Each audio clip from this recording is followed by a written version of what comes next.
Hello and welcome back to the Clutter Challenge. We are on week 6, task 6.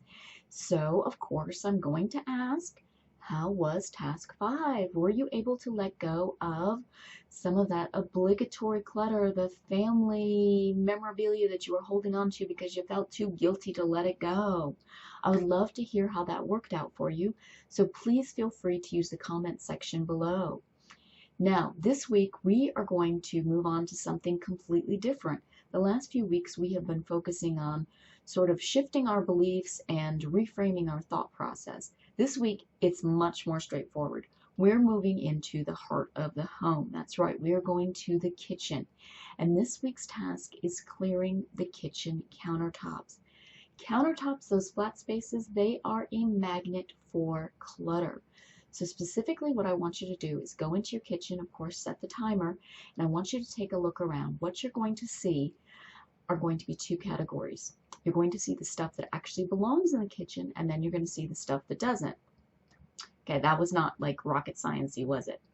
But that's what happens. The kitchen counters attract those two types of things. It's the stuff that you just didn't get to put away, and it's the stuff that just landed there because maybe it doesn't have a home, or because we humans are pretty lazy, and that is usually one of the first spots people see when they walk into the home.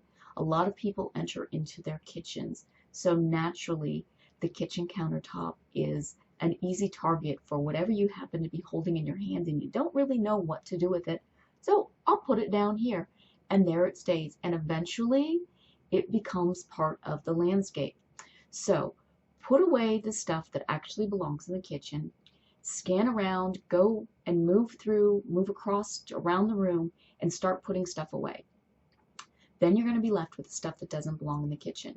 If you can clearly tell, well, that belongs to my son or that belongs to my spouse, rally them, delegate. You need to get this stuff put away.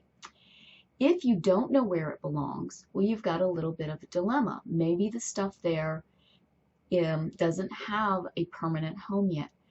I don't want that to be a hurdle here, so what I want you to do is grab a container. Containing stuff really helps. So I want you to contain the stuff that doesn't belong in the kitchen but doesn't have a home elsewhere. And then throughout the week you can figure out where would this live? What's the most logical place?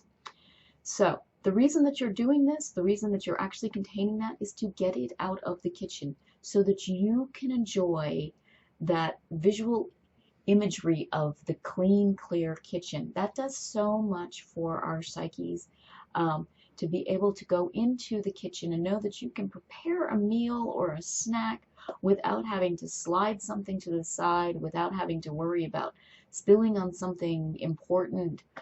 So that's this week's clutter challenge, is to clear your countertops. Easy peasy, and the return on that investment, whoa, man, exponentially large.